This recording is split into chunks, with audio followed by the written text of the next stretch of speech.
श्रोतेहो नमस्कार. कुटुंब स्वास्थ्य या कार्यक्रमात मी ऐश्वर्या पटवर्धन आपलं मनःपूर्वक स्वागत करते. श्रोतेहो, कुटुंब स्वास्थ्य या कार्यक्रमात आज आपण ऐकणार आहोत मुलामुलींमध्ये येणारी अकाली पौगंडावस्था आणि लहान बालकांमध्ये असणारं थायरॉइड यांविषयी डॉक्टर अनिकेत कुंभोजकर यांनी सांगितलेली माहिती मुलाखतीच्या माध्यमातून. चला तर सुरुवात करूया मुलाखतीला. अकाली पौगंडावस्था, मुलं मुली लवकर वयात येणं, हाही एक खूप जनरल कॉमन प्रॉब्लेम दिसून येतो. याबद्दल काय सांगाल? हां, तर अकाली पौगंडावस्था म्हणजे फार लवकर हॉर्मोनचे बदल मुलामुलींमध्ये होणं आणि त्यांना लवकर ह्या गोष्टीला सामोरं जावं लागणं, हा प्रॉब्लेम सध्या वाढताना दिसतो आहे. तर बेसिकली जर मुलींमध्ये पाळी ही 11 वर्षाच्या आधी जर येत असेल किंवा मुलींमध्ये बदल जे असतात ते 8 वर्षाच्या आधी सुरुवात होत असेल, म्हणजे नॉर्मल त्यांचे मूड स्विंग्स होणं किंवा छातीची वाढ होणं, हे सगळ्या गोष्टी जर 8 वर्षाच्या आधी तुम्हाला जाणवत असेल तर त्याला आपण प्रिकॉशियस प्युबर्टी किंवा लवकर येणारी पौगंडावस्था असं म्हणतो. आणि मुलांमध्ये 9 वर्षाच्या आधी जर बदल काही दिसत असतील किंवा साधारण 13-14 वर्षाच्या आधी त्यांना पूर्ण त्यांची उंची फार वाढून दाढी मिशा वगैरे येत असतील तर त्याला आपण प्रिकॉशियस प्युबर्टी किंवा लवकर येणारी पौगंडावस्था असं म्हणू शकतो. अकाली येणारी पौगंडावस्था यामागं काय काय कारणं आता आहेत किंवा कशामुळं हे होऊ लागलंय? तर मुलींमध्ये प्रामुख्यानं पुन्हा ओबेसिटी हे एक कारण आहे, ज्यामुळं जर वजन जास्त वाढलं तर त्यांचे हॉर्मोनचे सिग्नल लवकर चालू होतात आणि त्यामुळे त्यांना लवकर बदल जाणवतात. त्याला आम्ही इडिओपॅथिक प्रिकॉशियस प्युबर्टी असं म्हणतो. पण काही अंशी मुलांमध्ये जर हे बदल लवकर येत असतील किंवा काही पर्सेंटेज मुलींमध्ये फार लवकर या गोष्टी जाणवत असतील तर त्यांना पिच्युटरी ग्रंथीचे काही आजार असतात, याच्यामुळं प्रिकॉशियस प्युबर्टी हे होऊ शकतं. अकाली येणारी पौगंडावस्था ही काही ट्रीटमेंट न थांबवू शकतो का? हा अवेअरनेस पाहिजे की प्रिकॉशियस प्युबर्टी जरी हॉर्मोनचे चेंजेस लवकर येत असतील तर त्याला उपचार पद्धती आहेत. आणि जर फारच लवकर मुलींचे बदल होत असतील तर त्याचे 2 दुष्परिणाम होतात. एक तर त्यांना त्या सगळ्या गोष्टीतून लवकर जावं लागतं, त्यांना त्यांचं बालपण थोडक्यात कमी होतं आणि दुसरं त्यांची उंची थांबते. तर एकदा पाळी सुरुवात झाली की त्यानंतर जास्तीत जास्त 4 ते 5 सेंटीमीटर किंवा 1.5 इंच एवढीच उंची वाढू शकते. त्यामुळे जर तुमच्या मुलीची उंची किंवा मुलाची उंची जर फार फास्ट वाढत असेल इनिशियली तर ते ॲक्च्युली धोक्याची घंटा आहे. कारण प्रिकॉशियस प्युबर्टीमध्ये उंची ही फार लवकर पहिला वाढते पण एकदम लवकर थांबते. म्हणजे जसं आपण शाळेत शिकलो आहे ससा आणि कासवाची गोष्ट आहे, तर त्यातलं प्रिकॉशियस प्युबर्टी हे ससा आहे. म्हणजे ते लवकर फास्ट पळतं पण लवकर जाऊन झोपतं, त्यामुळे ते शर्यत हारतं. म्हणून लवकर जर येत असेल तर त्याचं निदान करणं आणि त्याच्यावर जर गरज असेल तर उपचार करणं हे पालकांनी समजून घेतलं पाहिजे.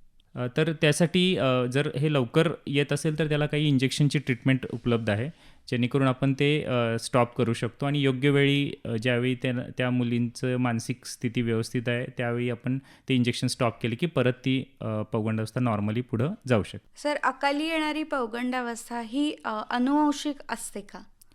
हां, काही केसेसमध्ये काही जेनेटिक हॉर्मोनचे डिसऑर्डर्स असतात.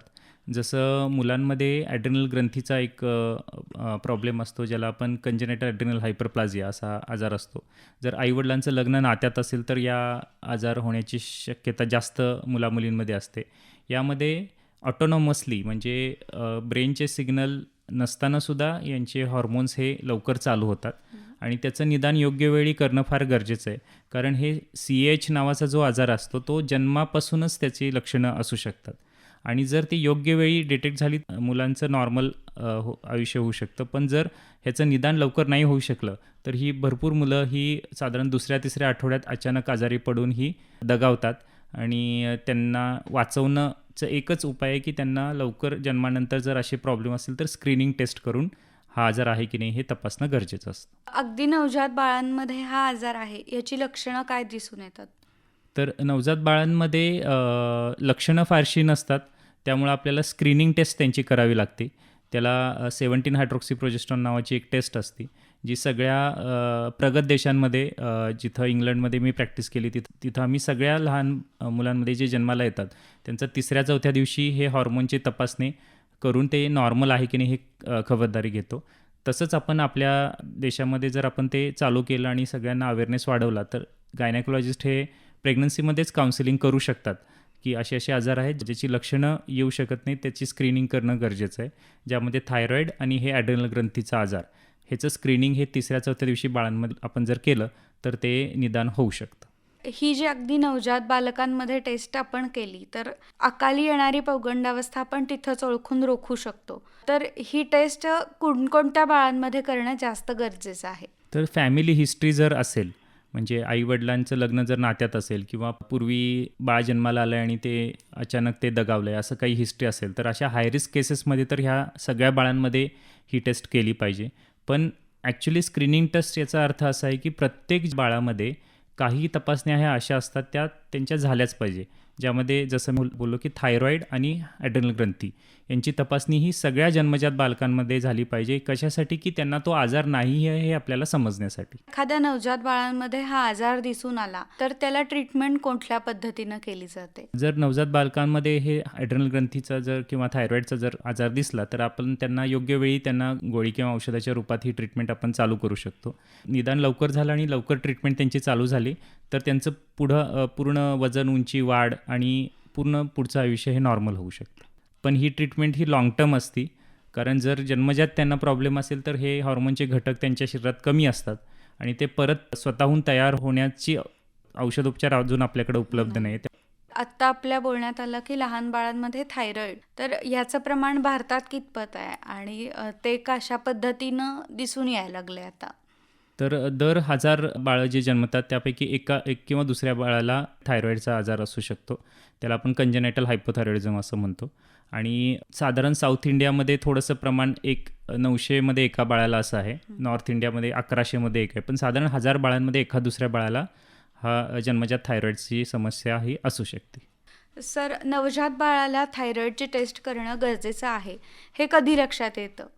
तर जसं आपण बोललो की स्क्रीनिंग टेस्ट आपण ही सगळ्या बाळांची आपण करतो, पण समजा इन केस स्क्रीनिंग टेस्ट नाही केली तर बाळांमध्ये थायरॉईडची लक्षणं जर काय असतात तर त्यामध्ये त्यांना कावीळ ही लहान बाळांमध्ये होते किंवा कावीळ जास्त दिवस टिकते आणि बाळ हे सुस्त राहतं, बाळ दूध पित नाही आणि जास्त झोपी जाणं, त्याचं पोट थोडंसं फुगणं किंवा शी त्याची व्यवस्थित रोजच्या रोज न होणं, ही सगळी लक्षणं जन्मजात थायरॉईडच्या बाळांमध्ये असू शकतात. जन्मजात बाळांमध्ये जे थायरॉईड असतात त्याचे काही प्रकार आहेत का? हां, तर त्याचं कंजेनायटल हायपोथायरॉइडिझम असा हा आजार असतो. त्यामध्ये ट्रान्झिएंट, टेम्पररी किंवा परमनंट असे 2 प्रकार असतात. कधीकधी आईला जर थायरॉईड असेल आणि गरोदरपणी थायरॉईडचं काही प्रॉब्लेम आईला जर असेल तर त्यामुळं बाळाच्या थायरॉईडवर त्याचा इफेक्ट होऊ शकतो आणि शक्यतो हा टेम्पररी असतो. पण जर आईचा थायरॉईडच्यामुळं जर बाळाला थायरॉईडचा काही प्रॉब्लेम नसेल, बाळाचा स्वतःचाच थायरॉईड ग्रंथीचा प्रॉब्लेम असेल तर तो परमनंट प्रकारचा थायरॉईड हा असू शकतो. जरी परमनंट थायरॉईड असेल त्याच्यावर उपचार केले तर तो बऱ्यापैकी कमी किंवा बरा होऊ शकतो का? तर उपचार केले तर तो क्युअर नाही होऊ शकत, म्हणजे पूर्ण नाहीसा नाही होऊ शकत, पण ती रिप्लेसमेंट जर आपण प्रॉपर पद्धतीनं केली तर तो मॅनेज होऊ शकतो. म्हणजे जसं BP आणि शुगर हे क्युअर नाही होऊ शकत, जर एकदा झालं तर त्याची औषधं घ्यावी लागतात, तसंच हे थायरॉईड जर जन्मजात परमनंट टाईपचं असेल तर त्याला आपण मॅनेज करू शकतो, ट्रीट करू शकतो आणि त्या बाळांची सगळी वाढ व्यवस्थित होऊ शकते, पण ते प्रॉपर ट्रीटमेंट करणं गरजेचं असतं. लहान बाळांमध्ये जो थायरॉईडचा दिसून येतो आजार, तो मोठा झाल्यानंतर जास्त वाढतो का सेम लेवलला राहतो? नाही, जसं जसं वाढ होते तसं तसं थायरॉईडची रिक्वायरमेंट ही कमी होती. शक्यतो एकदा पूर्ण वाढ झाल्यानंतर आपण मुलांमध्ये ती थायरॉईडची गोळी बंद करून बघतो आणि जर जेवढं काही बाळाची जर कॅपॅसिटी थायरॉईड तयार करायची किंवा त्या नॉर्मल असेल तर पण ती गोळी थांबूसुद्धा शकतो. गोळी थांबवल्यानंतर परत थायरॉईडची कमतरता जाणवत असेल तर आपल्याला ती रिस्टार्ट करावी लागते. एखाद्या आईला कळत नाही की आपल्या बाळाला थायरॉईड आहे का, त्याची टेस्ट करावी का, तर तिनं काय करावं? तर प्रत्येक आईनं आपल्या डॉक्टरांशी याची चर्चा करावी की बाळ जन्माला आल्यानंतर कधीकधी लवकर बाळ जन्माला येतं, म्हणजे प्रीटर्म बेबीज असतात, त्या बाळांची तपासणी थायरॉईडची ही लवकर करता येत नाही कारण ते काचेच्या पेटीत NICUमध्ये असतात. तर त्या बाळांची तपासणी एकदा ते बाळ स्टेबल झाल्यानंतर आपण त्या बाळांची तपासणी करू शकतो.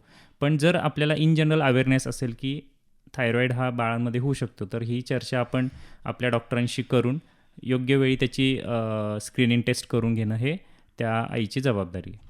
प्रामुख्यानं कुठली लक्षणं जर आईला जाणवली तर तिनं लगेच टेस्ट करणं गरजेचं आहे? पटकन दिसून येणारी थायरॉईडची लक्षणं बाळांमध्ये कुठली आहेत? पटकन दिसून येणारी कावीळ म्हणजे बाळाचे डोळे थोडे पिवळे होणं, त्याची स्किन पिवळी राहणं, दूध व्यवस्थित बाळ पित नाही. म्हणजे नॉर्मली कसं दर 1.5-2 तासांनी बाळाला भूक लागली पाहिजे, उठलं पाहिजे, बाळ दूध पिलं पाहिजे. जर बाळ 3-4 तास झोपूनच राहतंय, ते उठत नाही आहे, त्याला आपण लेथार्जी म्हणतो, म्हणजे बाळ एकदम सुस्त झालं आहे. तर पुन्हा त्याची लघवीचं प्रमाण कमी जास्त आहे, संडास त्याला साफ होत नाही आहे, पोट फुगतं आहे आणि जीभ कंटिन्युअस बाहेर ठेवतं आहे. तर अशी जी लक्षणं आहेत ती थायरॉईडची असू शकतात. बाळाला थायरॉईड झालं की बऱ्याचशा आया पॅनिक होतात आणि ट्रीटमेंटच्या आधीच त्या खूप घाबरून जातात की आता काय होईल. तर अशा आयांना काय सांगाल? तर बेसिकली थायरॉईड हा चं नाव ऐकून फारच त्याची निगेटिव्हिटी किंवा एक प्रकारची भीती आपल्या समाजात आहे. तर ती भीती काढली पाहिजे, कारण हा काही मोठा आजार काही नाही आहे. बेसिकली 2च प्रकार थायरॉईडमध्ये प्रामुख्यानं हायपर आणि हायपो असे असतात. एक तर थायरॉईड जास्त पद्धतीनं चुकीचं तयार होतं आहे किंवा हायपो म्हणजे कमी पद्धतीनं त्यातून हॉर्मोन तयार होतात. तर ह्या दोघांची ट्रीटमेंट ही सेफ आहे, त्याचे फारसे काही साईड इफेक्ट्स नाही आहेत. फक्त ते योग्य वेळी करणं हे मुलांमध्ये फार आवश्यक आहे. मोठ्यांमध्ये जर ट्रीटमेंट मागं पुढं झाली तरी त्यांना फार काही कॉम्प्लिकेशन्स होत नाहीत. पण जर मेंदूची वाढ ज्यावेळी होत असते, म्हणजे जन्मानंतर 3 वर्षापर्यंत जर हे थायरॉईडची योग्य वेळी ट्रीटमेंट नाही झाली तर ही बाळ मतिमंद राहू शकतं आणि ते रिव्हर्स नाही करता येत. घाबरून न जाता योग्य त्या तज्ज्ञांचा सल्ला घेऊन योग्य पद्धतीनं जर उपचार केलं तर त्या बाळांचं मेंदूची वाढ व्यवस्थित होते आणि त्यांचं भवितव्य हे नॉर्मल होऊ शकतं. बाळ पोटात असतानाच त्याला थायरॉईडचा प्रॉब्लेम आहे का हे कळू शकतं का? बाळ पोटात असताना शक्यतो कळणं अवघड जातं, कारण बेसिकली आईला जर थायरॉईड असेल तर थायरॉईडची योग्य पद्धतीनं ट्रीटमेंट आईला केली की जी थायरॉईडची ट्रीटमेंट ही बाळाची ऑटोमॅटिक होते. कारण शेवटी आईचं जर थायरॉईड हॉर्मोन मेंटेन असेल तर ते बाळापर्यंत ते पोचतच असतं प्लासेंटा थ्रू. सो जरी बाळाला काही प्रॉब्लेम थोडाफार असला तरी त्याची प्रेग्नन्सीमध्ये फारशी काही इन्व्हेस्टिगेट करून फार ॲग्रेसिव्ह ट्रीटमेंट करणं असं फारसं गरज पडत नाही. फारच क्वचित 0.1% केसेसमध्ये जर फिटसला म्हणजे बाळ पोटात असताना त्याला गॉयटर जर झाला, त्याची वाढीवर परिणाम होत असेल, अशा केसेसमध्येच आपण ॲम्निओटिक फ्लुइडमध्ये काही इंजेक्शन्स देऊन त्याची ट्रीटमेंट करतो. 99% केसेसमध्ये तसं फारसं काही करावं लागत नाही. आईची ट्रीटमेंट थायरॉईडची योग्य पद्धतीने केली की ती बाळाची ट्रीटमेंट ही ऑटोमॅटिक होते. जर आईला थायरॉईड असेल तर बाळाला थायरॉईड होईलच ह्याचं प्रमाण किती आहे? आईला जर थायरॉईड असेल तर बाळाला होईलच असा काही नियम नाही आहे, पण एक प्रकारची रिस्क बाळाला असते, कारण आईचे थायरॉईड रिलेटेड जे काही प्रॉब्लेम्स आहेत ते बाळाला प्रेग्नन्सीमध्ये त्याचा इफेक्ट हा होऊ शकतो. म्हणून अशा केसेसमध्ये आपण जास्त काळजी घेऊन ह्या बाळांचं व्यवस्थित मॉनिटरिंग, त्यांची ग्रोथ म्हणजे त्यांचं वजन कसं वाढतं आहे, डोक्याचा घेर कशी वाढतो आहे, उंची कशी वाढते आहे, हे जास्त फ्रिक्वेंटली बघून त्यांच्यावर लक्ष ठेवणं हे गरजेचं असतं. जर बाळाला थायरॉईड झालं तर त्याला काही पथ्य किंवा काही त्याच्यावर काही बंधनं येतात का त्याच्या रोजच्या रुटीनमध्ये, लाईफस्टाईलमध्ये? तर पथ्य हे फारसं काही बाळांमध्ये आपण करत नाही, कारण त्यांना पोषण द्रव्य सगळी व्यवस्थित मिळाली पाहिजेत. बेसिकली सकाळी उपाशीपोटी आपण मोठ्या माणसांमध्ये थायरॉईडची गोळी खायला सांगतो, पण लहान बाळांमध्ये, जन्मजात बाळांमध्ये हे शक्य नसतं. फीडिंग दिल्यानंतर नेक्स्ट फीडच्या पहिला आपण ती थायरॉईडची गोळी मॉर्निंग टाईमला एकदा त्यांना द्यायला लागते. पण खाण्यापिण्याचे पथ्य असं फारसं आपण लहान मुलांमध्ये काही थायरॉईडमुळे सांगत नाही. सर, थायरॉईड बाळांमध्ये असतो, आपण हा विषय चर्चा करतोय. कुठल्या वयापर्यंत थायरॉईडची ट्रीटमेंट बाळांमध्ये दिली जाते? तर जन्मजात जर डिटेक्ट झालं तर एकदा आपण थायरॉईडची ट्रीटमेंट चालू केली तर साधारण 2.5-3 वर्ष बाळ होऊपर्यंत ती मध्ये आधी आपण बंद करत नाही. त्या वयोगटात मेंदूची वाढ ही फास्ट असते आणि त्यामध्ये थायरॉईड ग्रंथीची हॉर्मोनची गरज ही फार जास्त असते. बाळ एकदा 2.5-3 वर्षाचं झालं की त्यानंतर आपण काही तपासण्या, जसं सोनोग्राफी आहे किंवा टेक्निशियम स्कॅन नावाची टेस्ट असते, ही ह्या बाळांमध्ये करून त्या गोळी थांबवून आपण त्याचे प्रकार टेम्पररी आहे की परमनंट हे बघतो आणि मग तेथून पुढं डॉक्टर ते डिसिजन घेतात की काय करायचं. सर, आज तुम्ही आकाशवाणीच्या कुटुंब स्वास्थ्य या कार्यक्रमात आलात आणि लहान बाळांमधील थायरॉईड याविषयी खूप छान माहिती सांगितली. त्याबद्दल आकाशवाणीतर्फे आपले मनापासून आभार. धन्यवाद. श्रोतेहो, कुटुंब स्वास्थ्य या कार्यक्रमात आत्ताच आपण लहान मुलामुलींमध्ये अकाली येणारी पौगंडावस्था आणि लहान बालकांमधील थायरॉईड याविषयी डॉक्टर अनिकेत कुंभोजकर यांची ऐश्वर्या पटवर्धन यांनी घेतलेली मुलाखत ऐकली. याबरोबरच कुटुंब स्वास्थ्य या कार्यक्रमाची वेळ आता संपत आली आहे. या कार्यक्रमाचे सादरकर्ते श्रीनिवास जरंडीकर यांना आणि मला ऐश्वर्या पटवर्धनला निरोप द्या. नमस्कार.